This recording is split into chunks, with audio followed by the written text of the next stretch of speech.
Today, I will be talking about examining observability in Node.js. My name is Parody. I'm the head of developers relations at NodeSource, and I am from the beautiful country of Colombia.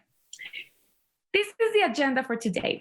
First, we're going to talk about what is observability, then why observability is important, how we can use Node.js internals for observability, including performance hooks, trace events, heap snapshots, PA native module, and then we will look at some external tools, benchmarks, and conclusions at the end. So let's begin by understanding what observability is and why it's important. Observability is a term from control theory. A simple definition could be it's a measure of how well internal states of a system can be inferred by the knowledge of its external outputs. In other words, we see the results or the output, and we can know what's happening on the inside. Let's take, for example, bananas and avocados. In Colombia, we have a lot of bananas and avocados. It's amazing. And just by looking at the outside, we can know how it is on the inside, if they're ripped or if they're not ready for consumption yet. In several products and services, observability means you can answer any questions about what's happening on the inside of the system by observing or by asking questions from the outside of the system without needing to ship new code to answer questions. And that's very important. We shouldn't need to write new code to observe what's happening on one of our systems, because system complexity is outpassing our ability to predict what is going to break. There's a lot of useful tools that comes to the rescue. Talking about system complexity, software is becoming exponentially more complex. In infrastructure, we're seeing things such as microservices, containers, Docker, Kubernetes, and others that decompose monoliths into microservices, which are great for products, but can be hard on humans. The number of products and tools are also multiplying. There are countless of platforms and tools for empowering people to have better observability and control over the code. Great for users, but it's very hard to choose which one is the best one. Now that you know what observability is, you will be wondering why it's important and why you should care. With environments as complex as we see today, simply monitoring for problems is not enough to recognize, find, and fix a number of issues that arise. Sometimes the new issues are unknown unknowns, which means that you don't know the problem, and even worse, you know how to find it. So without tools to observe the environment, it's almost impossible to fix that problem.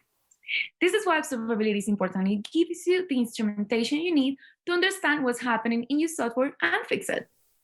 A good observability tool helps you find what and where the problem is. It doesn't add overhead to your app. We don't want our app to slow down, quite the opposite. It also has enhanced security, has flexible integration, and doesn't need to modify your code. And it's also very important to differentiate between observing and monitoring. Observing is exposing the internal state to be viewed externally, and monitoring is collecting and displaying the information that has been exposed, and usually involves writing automation tools around that. If you want to solve the most complex Node.js problems such as memory leaks or performance issues, or even just to follow the best practice to keep your code healthy, it's necessary to have an observability tool. The next step will be choosing an observability tool that is about the best for our needs. So, in choosing an observability tool, we're going to focus first on Node.js internals, and then we're going to check some external tools. In Node.js internals for observability, first we're going to talk about performance hooks. This is particularly helpful for checking on performance. It's an object that can be used to collect performance metrics from the current Node.js instance. Performance monitoring is not something you should start considering once you start seeing problems. Instead, it should be part of your development process in order to detect possible problems before they are visible in production. Because of the asynchronous nature of Node, code profiling with regular tools can be very challenging, especially because part of the time spent could be outside of your own code and inside of the event loop itself. This is why it's important to use even internal Node.js tools like Performance Hook or external tools, as we're going to discuss later. Now let's do a little demo. Here, I'm using Performance Observer from Performance Hook, and then we have the 4 biggest search engine, Google, Yahoo, Bing, and DuckDuckGo. And then we have an initial mark, an end mark here, and we're going to measure the performance of here, the calculated time here. And here we're just going to print the console log, print the duration. So if we go to the terminal, we can see the fastest one in this example is DuckDuckGo, then followed by Google, then Bing, and lastly with Yahoo with 1 second. And this one is 447 milliseconds. Let's look at another example. Here, we are creating just a simple hello world using performance hooks, performance observer from performance hook, and I'm just going to console log the duration of this hello world, and that's it. So if we just do node, so this app hello world, it just takes 8 milliseconds.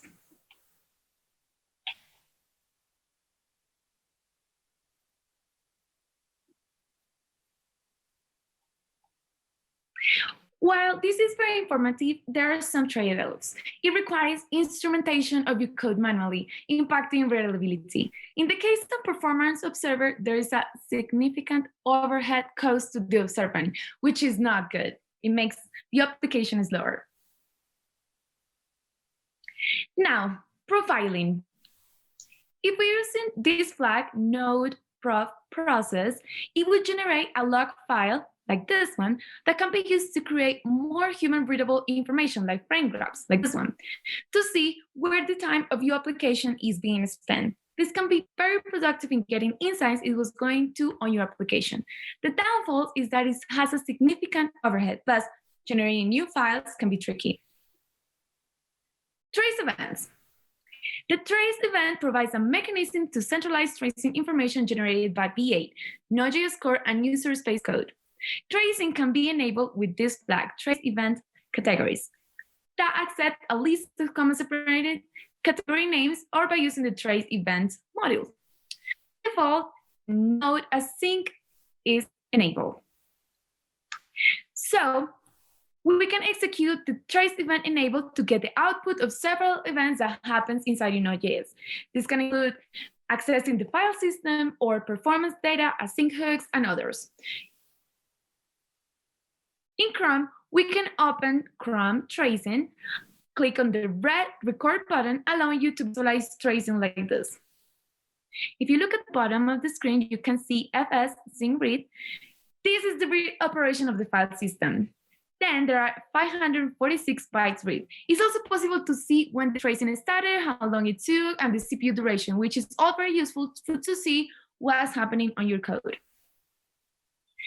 This other example of tracing is a little bit more complex, using more processes and multiple threads. We are looking at the main thread and different useful information like duration time, as we can see here, processes, depending on other processes, arguments, and others. Tracing has little less overhead than profiling, but management of the files becomes harder to handle because this is looking at a lower level of instrumentation of your Node.js internals. The next one is Heap Snapshot. A heap snapshot is a static snapshot for memory usage details and a moment in time. And it provides a glimpse into the heap usage of V8, the JavaScript runtime that powers Node.js. By looking at this heap snapshot, you can begin to understand where and how memory is being used.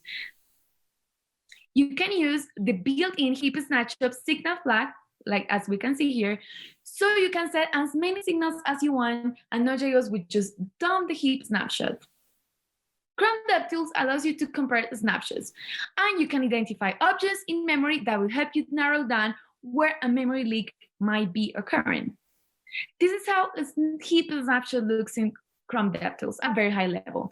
The column up the far left here lists the objects on the JavaScript heap. On the far right, you can see the objects count column, which represents how many objects are in memory, the shallow size column, and the retained size column. The retained size represents the amount of memory that will be free by the garbage collector when the object is collected. The V8 inspector. This is not an observability tool, but instead it's a development tool that helps you monitor what's happening in your application. A few years ago, Chrome DevTools was integrated directly into V8, expanding its capabilities to include Node.js applications. There are a few ways to get started. One is using the inspect flag, as we can see here, which will start the inspector. Then you can pass a host and a port that you want to listen, just as here. And if no parameters are passed, it will connect to the port 127 by default, as we can see here. One other way is useful when doing a local development using the inspect break flag, this flag. This flag has the same options for hosts and ports than the inspect flag, but also puts a breakpoint before the user code starts. So you can do any type of setup you prefer without having to try catch breakpoints in your code at runtime. Now, let's check a little demo. So if we create this line of code here, just a promise, reject, a new error, very cool error. And then if we just do node, the flag inspect, break, and the name of the file, we can see the Booker is listening of WS, and then we have a WebSocket URL. WebSocket makes it possible to open like a two-way interactive communication session between your users, browsers, and servers. We can also see a message here that directs us to the Node.js documentation, so we understand what's happening there, and if we have any questions, we can just go there. Then, if we go to Chrome inspect, this will direct us to a link here, a Node.js link. And if we open up that link, it will show us a pop-up window for debugging your Node.js session. So now DevTool is connected to your Node.js, providing you with access to all of the Chrome DevTools features you use. And this allows you to edit pages on the fly, access source map, live edit, console evaluation, sampling JavaScript profiler with frame graph, heap snapshots, asynchronous stacks for native promises, and others. However, the VA inspector should never be used in production because DevTools actions hold event. This is acceptable in development, but it's not suitable for production environments. For production environments, we will see later which one is the best options. But there are some problems with things that Node.js already provides for observability, like profiling, performance hooks, and others, is that it tells you that there is a problem, but it doesn't tell you where to find it. Also, sometimes there's not easy to implement. It doesn't give you enough information, or is not presented in an easy way like graphs or center performance metric that external tools provide. Also, it has significant overhead. Generally, it is not viable in production and also provides data overhead, which means that there's like a ton of data and it requires expertise to separate signal and significant data from noise. But there are some pros because there are great toolings and they have extensive data and insight. So now we will check some external tools for Node.js observability. First is the blocked library. The block npm package is a concise example of using timers for observability. It helps you check if the loop is blocked. If you're in Node 8 or higher versions, you can get a stack trace pointing to the blocking function. The block function reports every value over the configure threshold, defaulted to 10 milliseconds. And you can do whatever you want with it. You graph it, log it, alert it, and others. While it's useful for understanding the overall health of the event loop, it can have false positives in some scenarios because of the time offset. In addition, it can also create like a numbing effect, alerting you to event loop blocks, but not signifying or cluing into what is actually causing the blockage. Many times, developer will just ignore it as there is no clear action to take. Another external tool is New Relic. New Relic is an observability platform built to help engineers create better software. From monoliths to serverless, it helps you to instrument everything, analyze, troubleshoot, and optimize your entire software stack. It also provides different solutions. This is how New Relic insights appear.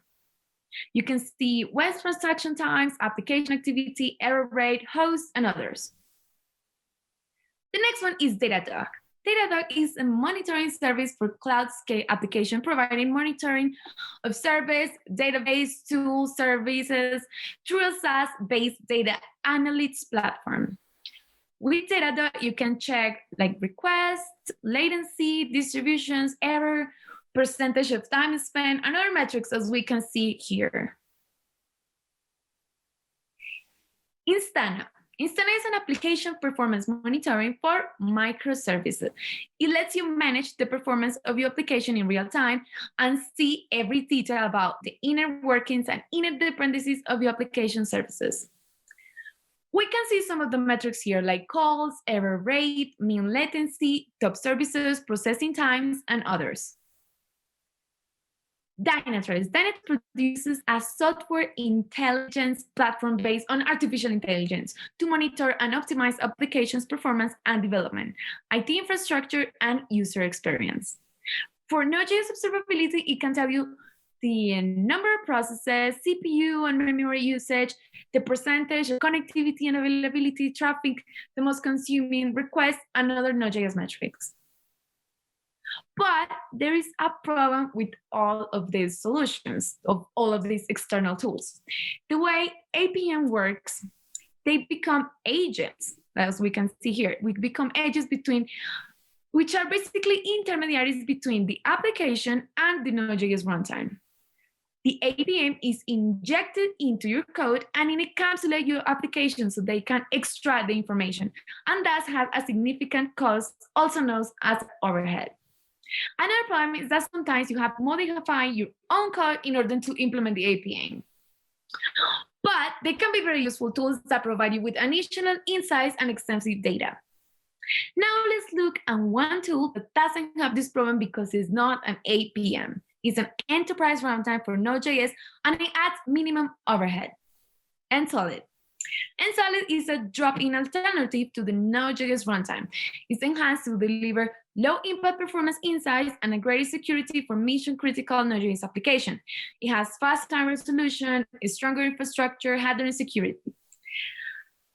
This is important because traditional APM tools sit on top on the Node.js runtime layer performance, and it has like performance overhead that might vary from application to the next depending on the architecture. Node.solid was built specifically for Node.js because it's a Node.js runtime itself, is not an agent. This is the console overview that provides valuable insights into the clusters of Nsolid processes running in a variety of configurations. You can see the number of processes, vulnerability, hosts, and the number of applications. And a cluster view where you can see each processes, heap use, CPU percentage, garbage collector, count, and others. It's important to clarify that the previous tool I showed, they all contain libraries that help you expose data, but the main function is as a monitor. For example, I cannot export data using New Relic API and consume it via AWS. This is where Nsolid has an advantage. The additional metric that Nsolid provides can be consumed by any monitor solution and without any additional overhead. This is the best of both worlds. And finally, we will see some benchmark. If we're going to check load times, which is the time that it takes for a Node.js process to be available to receive and process requests, we can see that vanilla Node.js here is the fastest with 30 milliseconds, followed by Nsolid with 40 milliseconds. Then we can see Instana with 310 milliseconds, which is an increase of 600%, New Relic, Datadog, and finally AppDynamics, which is an increase of 3,600%. The startup times, we can see that vanilla Node.js takes 30 milliseconds in startup time, followed by Nsolid with 35 milliseconds. Then 150 and 250 milliseconds by AppDynamics and Datadog, which is an increase of 600%. Adding baggage or memory overhead of Nsolid only adds 2 megabytes of memory, while New Relic adds 15 and Datadog adds 57 megabytes of overhead. Finally, measuring speed, and Solid is the fastest one with almost 10,000 RPS. Then AppDynamics with 2,000 RPS, and finally Datadog with 1,500 RPS here. As a conclusion, observability in Node.js is very important for security and performance. It allows you to fix error faster, and if you're focusing on Node.js specifically, Solid is the best observability tool out there. The other tools are great, but they come with a cost because they add noticeable overhead from wrapping the user's code into their own libraries.